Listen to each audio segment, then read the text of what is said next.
special powers. Your game is going to have a different audience and a different purpose for whatever it is you're doing. Even if it's the same design that you were working on, your audience and purpose for your different projects are going to change. Why don't you go ahead and read off that second one? Who's your target audience? Yeah. So why is that important?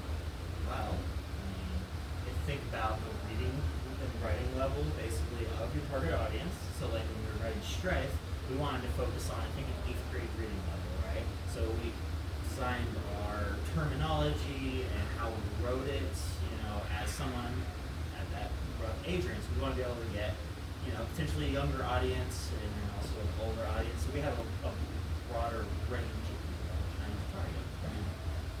And that would be a different audience than, say, if you were trying to write a game about, like, magical kittens, right? Yeah, for sure. And that's going to be a different audience than for somebody who's going to be interested in something, a game about magical moonshine and inherently getting magical drunk. So, I mean, you wouldn't necessarily have the same tone or approach to that as you would for a game about magical kittens.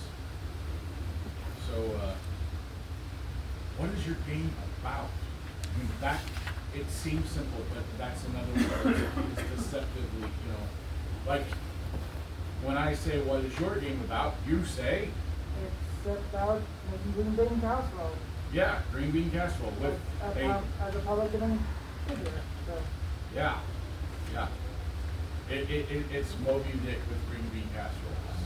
Yeah. It cracked me up earlier. So number 4 is where it starts to get off in the weeds, because there's a part A and a part B. Madam, would you mind reading this one out loud for us? Sure. Why play this game instead of something similar that already exists? What game is the most similar to it, and how is your game different? Yeah. So we had a gentleman earlier who he said that his game was, he started off with this, I swear. It's a generic fantasy game that focuses on exploring. And while I don't blame him for having that approach, I told him he shouldn't use generic. And then he told me more specifically it was designed to emulate the kind of exploration you get in Breath of the Wild, which is far from generic. Yeah, but then he followed it up by saying, but I want to have really great combat mechanics. And so do you see where the problem therein would lie? These are very basic, like, overarching ideas, like, he wants... If he's going to have really great combat mechanics, shouldn't he have mechanics more for exploration that happens to also have decent combat mechanics? I would think the mechanics for the exploration would be more important. Yeah. So that's one of the reasons why a questionnaire like this is good, is because he hadn't thought about that. He wanted to emphasize exploration. The 2 of you, well, 3 of you were here for that. 4. Sorry, sir. Sorry. You've been very quiet. Okay. He's a ninja. What balance of mechanics would you say would be good to have it, like, mainly exploratory but some action combat based? That's going to depend on the game. If you want to focus your game on exploration, then remember what I said about your columns, your underpinnings. You need to support mechanically the thing you want to emphasize, because that's what your game's going to be about. A lot of people really engage with combat mechanics because that tends to be where, especially with your fantasy RPGs, that's where they put all of the mechanical underpinnings. That's where all of the rules are. So that's the thing that people want to engage with, because that's where the fun is. That's where they put the mechanical support. So say you are designing a game, what kind of game would you be trying to write? Honestly, I've just been helping her. I've just been playing her game. She's designing it with a friend. So I've been. Testing is very important. Yeah. Thank you. Yeah. Just checking. Yeah, lights. There is What one. about the little? We have one small problem. That door can't pop open. Okay. There, the door stop is actually it's gone.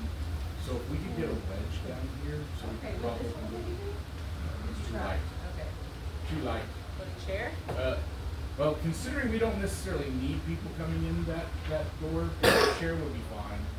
In fact, I can probably do that here in a little bit. So, or I know. Why don't you read a question and discuss it while I go up in the door? Goodness. All right. So the next one is where does your game take players other games can't, don't, or won't? Right. And I think, speaking from a little bit of personal experience with working on Strife, is we created essentially an open world, open setting, basically mechanics, right? So this book can take you virtually anywhere your imagination or creativity can go. Do you have a favorite fandom out there, you know, or any random creative idea or anything you want to try? We give, you know, basic backbone for then the games that I've always worked on, right? And you get to kind of be extra creative with it. But how is it that Stripe is able to model that in a way that doesn't get overcomplicated? Well, I would say it's the cooperation and the collaboration of the other players, right? So as other games out there that typically are heavily reliant on the game master, like one person has all that responsibility of being able to make the world, run all the NPCs, run all the monsters, run the story, direct the players, get everybody together all in one place.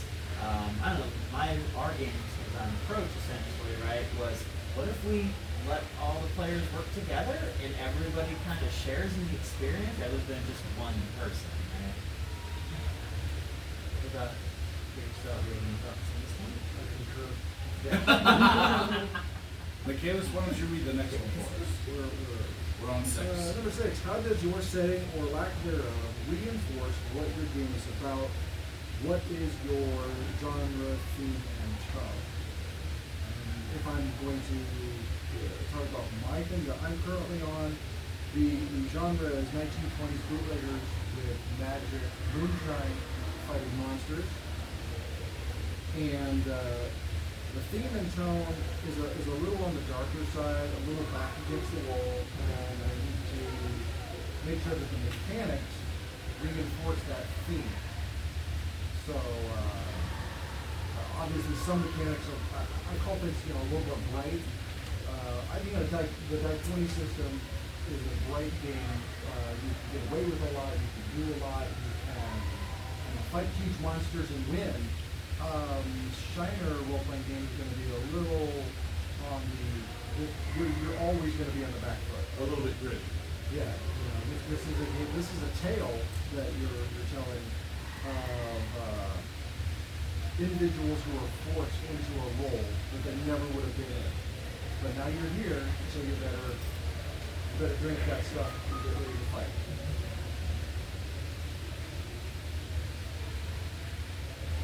So one of the things that I like that I put in there was the lack thereof. So when I talk about lack thereof, that would be a game like chess or checkers or Chinese checkers or Yahtzee.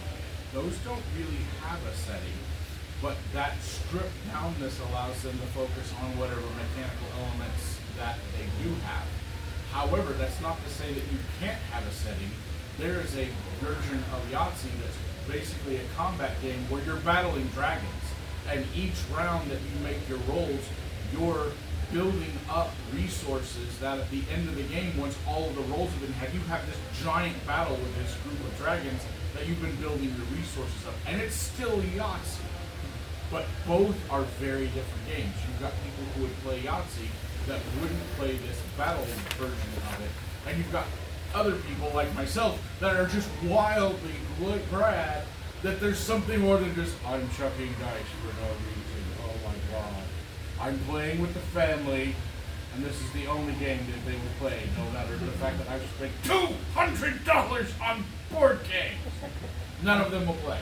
I was going to say, Brandon, that having like a good theme or genre or tone to your game also gets people invested in it, right? It gets just little bits of... That's why I can't play regular Yahtzee. It's just dice chucking. Why does this not have a purpose? So it helps you get more engaged. Exactly. You feel like you're part of the story. So number 7 is your game designed for isolated sessions or interconnected play? Again, Yahtzee. Nothing you do in Yahtzee is going to connect to the next game of Yahtzee you play. Dungeons and Dragons, you've definitely got an interconnected story. They're starting to get board games that are referred to as legacy games that it can continue to build each time you sit down and play it. So that's another thing you want to think about. Is your RPG designed better for one-shots like Fiasco? You're not really going to have the same game of Fiasco twice in a row. Even if you sit down to play it with the exact same people, they might be feeling slightly different the next time they sit down to play it.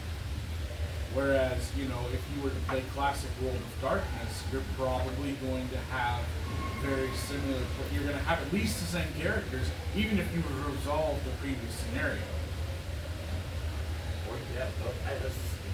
The brand, right? The way that we wrote Strife as a tabletop RPG is you could play it as a solo one-shot, you could play it as a campaign. But that's also left up to the particular group players. Yeah. So, or you could play a character in one group of people and then bring that character to another group of people also. which you see with a lot of life plays groups like the RPGA or other live or living campaigns. Sir, you've been really, really quiet the whole time, so I would like you to read number 8 for us, please. Okay.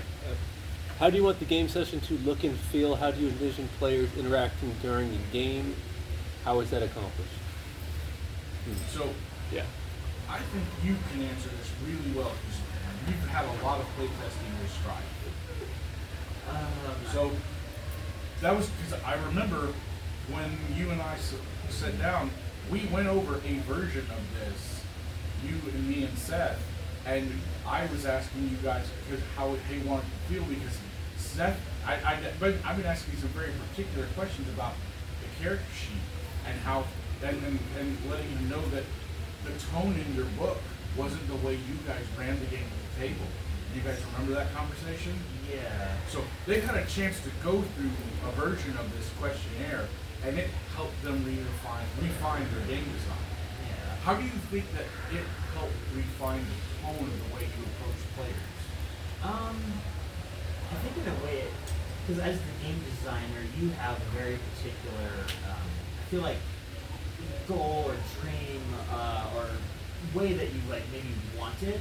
And I think I had to take a step back almost, right? Like, yes, I want my game to look and feel like a very particular way and such, but I also need to, keep in mind that players are going to do what they do, right? They're going to sit there and look at your rules, they're going to read your book, and they might not fully agree on everything that you do. So I tried to give a basic template, right, of here's what you can do with it, and then we have a game mechanic in here that says, look, if you don't agree with it, make it whatever you want, right? Or if you don't, like a lot of other games out there too, right? They just say, these are just the instructions, use what you want, homebrew, make whatever you want in the place as well. And I would say, like, maybe like I was running my demos at my table, it's very kind of loose and just flexible and very improv and just sparks of creation and imagination, right? That's really a lot of the feel that we're going for in mind, and a lot of the collaboration that I was talking about. So a good example of this was, how would you want a game session of your Captain Ahab doing the Green Bean Casserole? How do you see and envision players interacting with each other and interacting with the game? So I would say, basically, you're throwing to it, okay, here's your instructions, here it is. Because it's like... You want to throw them into the deep end? I mean, it's really, not too much of a deep end, but basically like, you can go to the left, go to the right, shoots up, shoots a can. There you go. Go play. But you also got 1 minute, so have fun. Oh wow, I didn't know about the time limit. You have to raise the stakes somehow. That's true. You gotta, Does it get shorter and shorter if they miss? Oh, no. It's just like, I kind of, like, I stole Hello. a little bit of that idea from like WarioWare, like it's like fast-paced gameplay. So, like one person who so oh, it's kind of like Royal Warehouse. It might not what I was going for, but I'm like, take that in. All right. And so how is it accomplished? Your rules can help you get at that field. So like the way that your rules allow people to collaboratively build their setting, you're going to be a little bit more invested in something that you have helped to design. So like your setting is going to mean more to you if your players have helped to contribute to, like say your little group creating the setting of Shiner. If you help to make the main villain by saying that he's the mayor of the town, but he's also really heavily invested in speakeasies around the area, so he's arrested and put laws in place to make things difficult for his competition. The player who came up with that is going to be really interested in any plot line that's going to involve that guy. I'm going to go ahead and move on because we got limited time. So, Matt, why don't you go ahead and read number 9 for us? What roles do players have within your game? This is very based on the kind of game you're playing. So, like, if it's a video game, the role the player is playing is literally just the guy with control. If your role is a board game, you might have spread some of that around. So you might have, like in Monopoly, somebody is usually the banker. Somebody is usually in charge of handling the properties.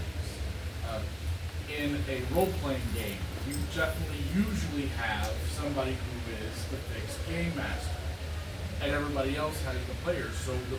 But with a game masterless game, you have to spread the role of the GM around a little bit. What does that even look like? Awesome. That's what it looks like. So, if you want a quick example, I Yeah, can give one, I would right? love So, one. essentially, you have a player or multiple players potentially, right? Kind of set the scene, set the room, right? So, you got to describe like what it looks like. What's the feel? Are we outside? Are we inside? Are we talking about Dungeons and Dragons? Kind of, right. I Yes. was talking a little bit, yeah, about how that maybe like relates to this game masterless system, right? Of how that responsibility, that power, or anything like that, right, can be transferred from an individual game master into the actual players themselves. Because a lot of the game master to player game systems out there is, the game master is the one in charge. They have all the answers, and all the players have to go to that game master. So it's on the players to know what questions do I ask of the scene that they're in, right? Whereas instead, the players say, I'm curious about what this scene might have. And then so what we do is you say, all right, go ahead and make a check. And if you succeed, tell me what your character sees. Lay the story out for us rather than one person having all of that concentrated responsibility. So in other words, you have different point of views of what other players see. Yes. You Instead can of build just one person making one storyline that you have to base off. Yes. Yes. Fiasco's like this too. Michaela, would you like to explain Fiasco? Didn't you the one who brought Fiasco up earlier?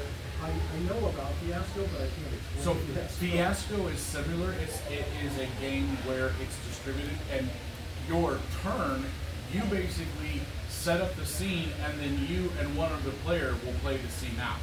So instead of having a game master who's maybe put everybody in the tavern at the beginning, because that's what you do in D&D, one of the players may have decided that you're in a dirty alleyway having a heated conversation with a artifact broker, and he picks one of the other players to play the artifact broker and go.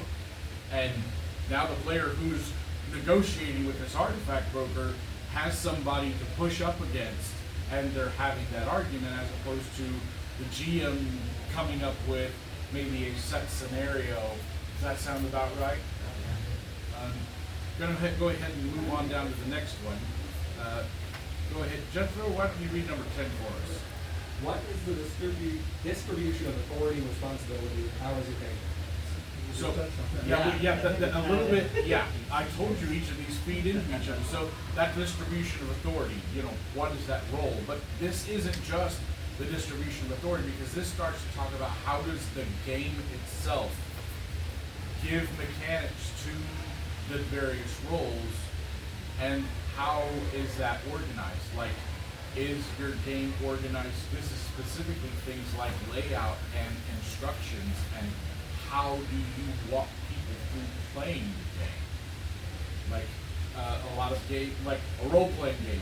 Yes, you usually have an introduction chapter that goes over a little bit of your game mechanical rules, also introduces your setting, and then not too far after that, you generally have character creation, and then you have a little bit more of a denser approach to looking at the various rules of the games, and then you have a lot of your exception-based rules, like each of the special powers and such. Then you generally have rules for gear, rules for vehicles, etc. And then you generally have like a game master chapter. So that's kind of what this is getting on about that distribution and how those mechanics put that power in those various roles. I'll go ahead and read number 11. I think you said also real quick. Okay. The No, character but- sheet too, right? Oh, yeah. Brandon, you told me something when a couple years, a couple years ago now, right? But the character sheet as well is extraordinarily important that Yes. you create. And I love the way you described it as when you're playing a video game, right? You have like an interface of all the stuff that you see, right? And so your character sheet is your interface, right? It has all your stats on it, all the things you can do and stuff like that that helps guide you through that game system. Yeah, it's your player interface. Funny enough, we just got through talking about that a couple of panels ago. Oh, nice. Yeah. I'll go ahead and read number 12 too, since we 11 and 10 kind of tied together. Number 12. What does your game do to command the player's attention, engagement, and participation? I.e., what about your game makes them care? So we've touched upon this a little bit about that player engagement. That remember we were talking about earlier also about fun, that fun factor. If you have players who are making something from the game or allowed to have a bigger or deeper role, you're going to get more engagement than if they're just very shallowly interacting with the mechanics. At least that's my opinion. I've noticed when I sit down and do play tests that the more somebody is invested in it, that they're more invested in it usually because they helped come up with the thing for it. And so their idea is in there and they're paying more attention, they're more willing to get involved. They get a whole lot more excited about something that they help put in motion. I actually have a question. Sure. About 12 and 11 too. So let's say you're doing like a story-based game, right? It's not, or it's about exploration. It's not necessarily about combat, right? So that's that win state. Yeah. Okay, so you're just telling a story.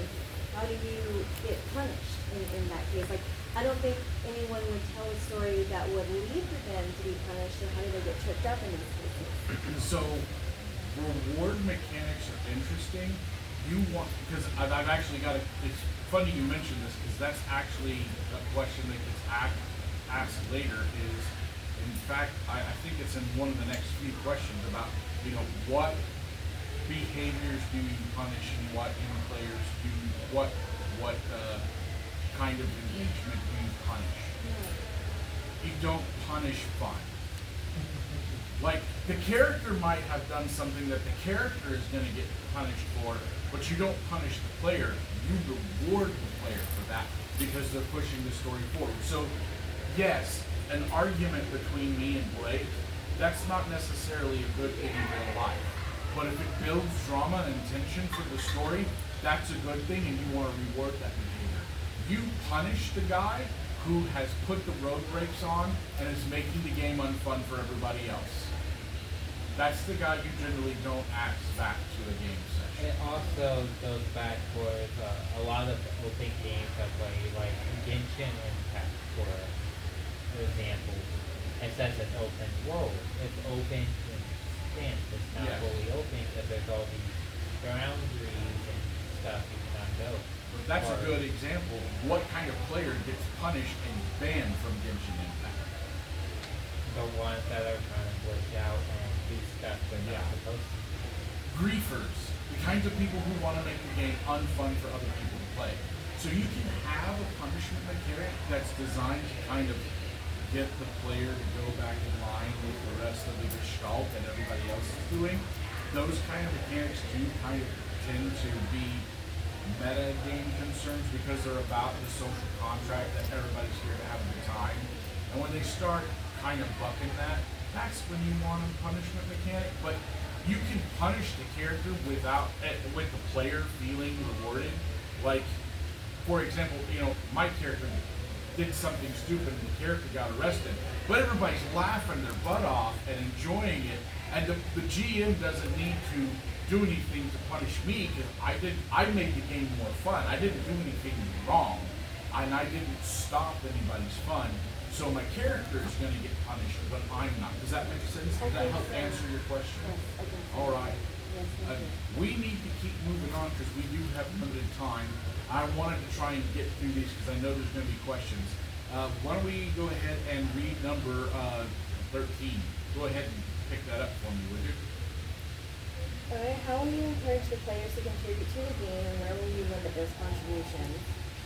Some of that stuff that you were asking about, if somebody is misusing the system, that's where you want to start limiting their ability to abuse that. That's like, Yeah, and there's definitely different angles, right? It depends on how your game is designed. Like, if you got like a tabletop, right, you have your game master who's the one in charge, right? And as long as it's, something that's useful and helpful and fun, they can be the arbitrator for that, whereas something that's more open-ended, like they have the everyone working together, kind of like a checks and balances, right? Like people can be like, oh, well, if we have a majority, I don't really like what you're going for with this. Let's, collaborate, work together. Well, and I was thinking that Strife and its predecessor both have a very good mechanic. For example, that you had a meta currency that you could spend to affect the story, but it's also, so when you spend it, you have almost unlimited ability to change the game in that moment, but it's limited in the fact that there's only so many points that they have to spend per session. cool. It's a So it's both it's so a it's coding method. yes, it's both unlimited in the moment, but it's limited in the number of times you can do that.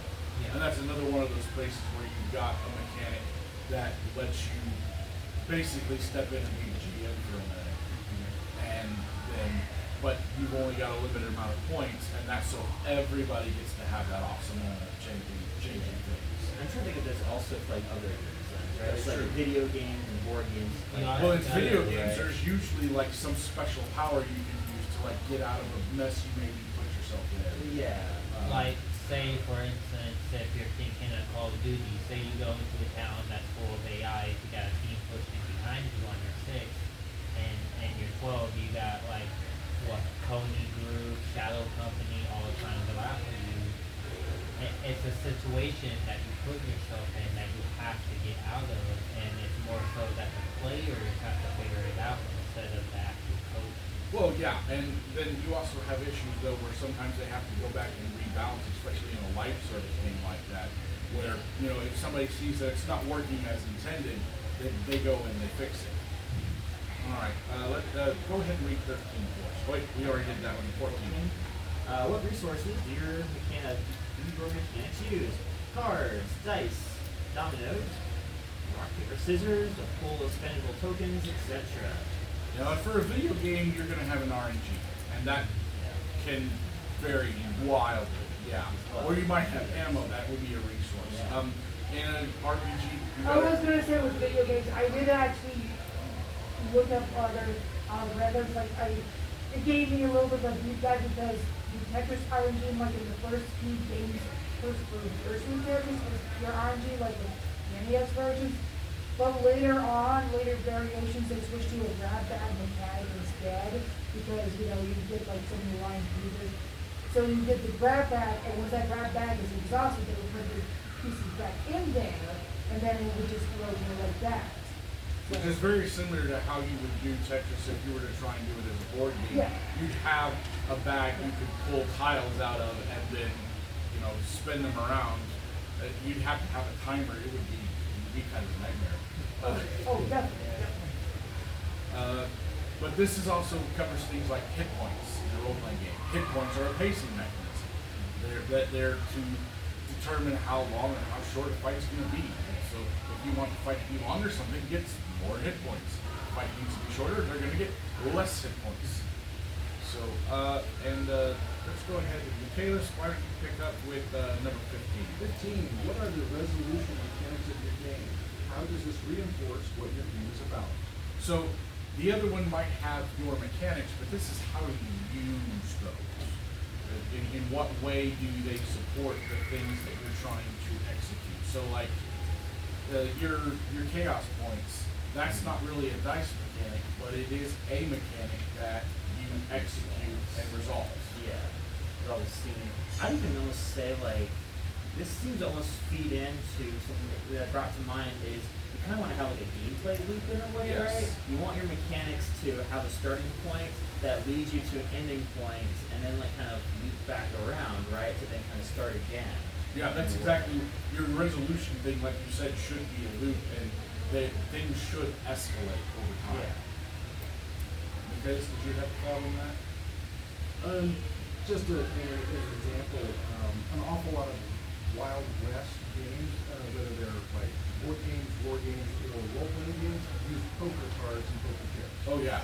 That's thematic. Yeah, very much so. And the next one kind of ties back into the last couple of ones about what resources do you have available to the players. You know, there are multiple resources, but like, so the system usually when you have a game like Call of Duty, you've got access to ammo, but is that something that's really accessible to the players? Or is that something that a pacing mechanic that the system has, whereas the stuff that the player has is things like a health pack that they can use, or a reload of ammo. Because the ammo is counting down, it's constantly counting down, but that's the system doing it. You do have to kind of marshal it, but it's not really fully at the player's control. They don't control when they're going to get a reload, if that makes sense. So this is specifically looking at those resources that you want to make available to your players. And this wouldn't necessarily be just ammo. This could be things like, access to knowledge. Like, are they going to be able to have access to a library in a Call of Cthulhu game where they need to try and, figure out the name of this unknown thing that's coming to stop the town? Are they going to have the time, and are they going to have the resources available to research that name? Or in this particular scenario, are you really putting the pressure on them by reducing their time or reducing the number of resources they have to go and research that? So a lot of times, because I'm a major Call of Duty fan and I play a lot of it, each gun, depending on what gun and how much ammo, depending on the clip, you get a very small amount. So if you get a pistol, you get maybe 24 bullets in your pistol, and then like another 36 on the There's side. a reason why a pistol is generally considered a sidearm. Yeah, not your main gun. Even the main gun, you can get a M4, have the biggest magazine. You'll get like 60 rounds in there, and then you'll have another 60 round clip on the side, and you only get 2 clips. And it also depends on like what map you're doing. If you're doing a bigger map, you get less ammo. If you do a smaller map, you get more ammo. Yeah, that's a good example of that as well. Yeah, just one thing from like a generalized game design perspective, right? Whenever you're adding resources into your game, and this kind of ties into the questions, is think about what the value is of it. Like you just add a bunch of like cool, interesting ideas and resources into your game, but what is their purpose? What value are they bringing to the table, right? Is it something that they're really engaged in? Yeah. Is it adding too much complexity? Is it really bogging down the game as well? It's kind of questions they're asked, right? And that kind of leads into the next couple of them. In fact, some of these tie back. What decisions do players make before engaging with the mechanics? And what decisions do they make after they've engaged with the mechanics? So, like, I remember this being a really big conversation that you, me, and Seth had. What decisions do they make before they pick up the dice? And what decisions do they make after the dice have hit the table? Do you remember that conversation? It has been a little while. It has, in fact, been a few years. So if you don't remember, that's perfectly okay. I just very distinctly remember asking you guys that question, and like you both looking at each other going, we hadn't discussed that. Yeah, and it's kind of like, right, you know, you pick up your dice and you're either trying to overcome some sort of challenge by either, like, you know, a skill check to try to persuade somebody to do something or to trick them or whatever, right? Or to, in combat to deal damage to whomever is in your way, you know, and causing you problems. Or in other types of games, you know, you're picking up the dice, like, I want to move across the game board, right? So you Yeah. roll, and then so they have that decision of now where to move, Yeah. right? Things like that. Whereas in a game like Call of Duty, you've got, you know, you're more moment to moment making that decision of, do I shoot now while I still have a few bullets left in my clip, or do I go ahead and reload and get behind cover? So you're still making those decision points when you're playing a video game. Michaelis, what do people in Shiner right now do? What decisions do they make before they draw a card, and what decisions do they have to worry about after the card's been drawn? Because you mentioned it's a card draw thing. Yeah, the China role playing is card draw. I'm gonna pass on that and really give us some thought. Okay. I don't have an instant answer. That's one of the reasons why this is a good tool. See, even experienced designers can make use of a tool like this, because sometimes you haven't invested that much, but it's something you want to think about. You know, what do you want your players to think about before they grab the dice and after? Because I have a bunch of different things like that in my own games, and it changes game to game. And we're gonna go ahead and hit number I 18. also had another question. Okay. If you could hold it for just a bit, I'd like to go ahead and get this through because we've got about 13 minutes left, and Okay, yeah. So okay. I'm just going to go through these real quick so we can get through them. Number 18, we touched on this earlier. How does your resolution system keep the conflict escalating? How does it keep with the rising tension?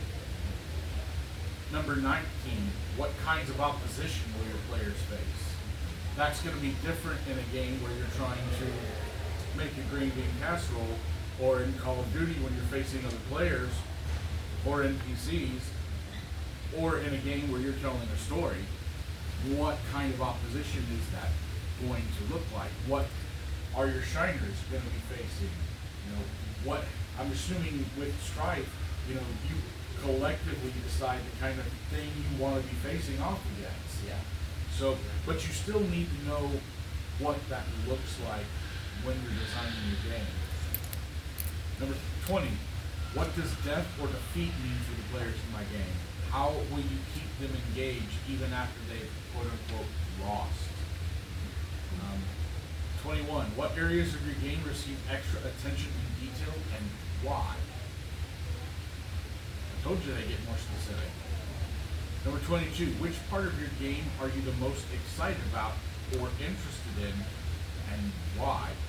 So, Mr. Ahad, Yeah. what part of your little video game has you the most invested in designing? Why? Can't answer that off the top of my head right now. See? And if it makes you think like that and you have an answer like that, that's an answer that you need to look at. So, your story game. Madam? I'm excited about getting people excited about telling stories and communicating. Instead of necessarily constantly engaging in combat, it sounds like. Exactly. You want them, and it sounds like you're more engaging in the storytelling aspect and less with the with a series of dense rules. That's what I'm trying. I'm trying to negate the dense rules that we have, that I'm realizing that we have currently. Okay, that's fair. Number 22. Oh, you had something to I was say? gonna say that's a very similar approach to Yeah. kind of what I had here, right? Is it's, you know, the thing that interests me the most, and I love just getting friends together, getting people together, and working together. Not, I used to love like PvP games growing up, right? And as I've gotten older, I'm like, you know what? I don't have time or interest in like people fighting each other or just combat all the time, right? So I just want all my Or friends the to combat get together. slog in games where it's overcomplicated. Yeah. Exactly. Just get friends, people together. Just have a good time and tell a story together, right? You don't have to fight everything. You can come up with creative, clever ways to solve your problems. Right? And these last two are really meta because it's more about you, the game designer. Where's the core of your game? Where could you compromise to make it better? And where should you draw the line? You may already have had people come to you and say, man, your game is great, but it would be even better if you changed this thing that I hate for some reason.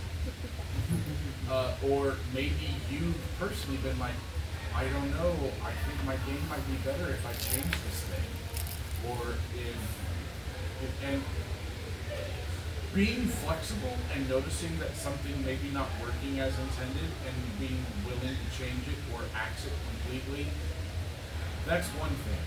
There also needs to be the line in the sand where the thing that you are passionate about, no matter who tries to push you in another direction, you stand your ground.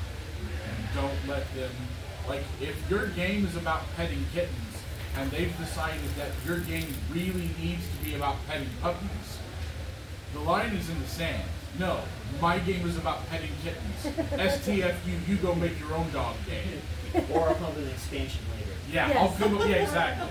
Or I'll come up with the expansion later. Right now, we're focusing on kitties, and that leads to that very last one. And I remember asking you guys this one: are you passionate enough about this concept to put effort into developing it, regardless about anyone else's feelings about it? Because otherwise, your game's never getting made. Oh, that's so real. I also have to say this. You're the one designing the game, so no matter at the end of the day, it doesn't It's matter your game, if not somebody they else's. don't like it or not. You Yeah. do what you want to put up in there, and you create it because you're the Absolutely designer. true. Michaelis, Blake, do you guys have anything to add on that? I know. Sort of the only thing that I have to add about that, right, is that feeling of that imposter syndrome, right? That you might get of, oh, cool, I'm making this awesome thing, and you're getting all this feedback, you're getting all of these ideas and people playing it, and you just get this feeling of like, oh no, like, what have I created a terrible thing, right? Or have I created something really good? And you're just like, who am I doing this for? Why am I doing this, right? And at the end of the day, I'm just like, you know what? I just want to create something. I want people to have fun with it, and the people who are going to enjoy it are going to enjoy it. The people who aren't, it's okay. They can go play something else that they're going to actually have more fun. Another one that's really hard to deal with is when you've had a really bad round of play testing and suddenly you're going, I'm a terrible designer, all of my ideas are crap and I should just quit. Maybe you shouldn't. Maybe that's just that's one of the reasons why you play test multiple times. It may have just been that everybody was having a bad day. It may not have anything to do with your mechanics. It may have just been that the room was too hot. Or that Bob and Jim had been having an argument for a week, and so that's why they kept butting heads.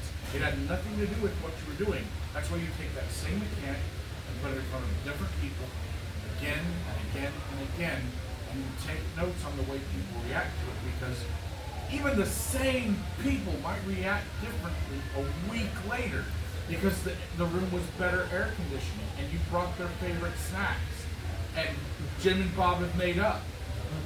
Their bromance is back on. And then the third person can actually get the game going. I have a different opinion on that. Because passion is necessary Yes. to get started. But there's a tipping point in professionalism when no one cares about your passion. You are And now your tenacity getting is paid gonna see you through. to do a job. You cannot wait for inspiration. You cannot wait for passion. You need to finish this part of the book and get it to the publisher on Friday, and no one cares about your bad day. Put your butt in the chair, do the work. Finish the game. Yeah. Yeah. And that's that where has you need nothing to have your do with priorities. passion. Yeah, passion Yeah. helps, Passion does help. but you're gonna have so many passionless days when you're just churning out page after page of, I gotta create 50 magic items by tomorrow morning. Yeah. You better get started and drink some coffee. Well, and And if you wait for the inspiration fairy, you will fail. that still comes back to that same thing of it is your game.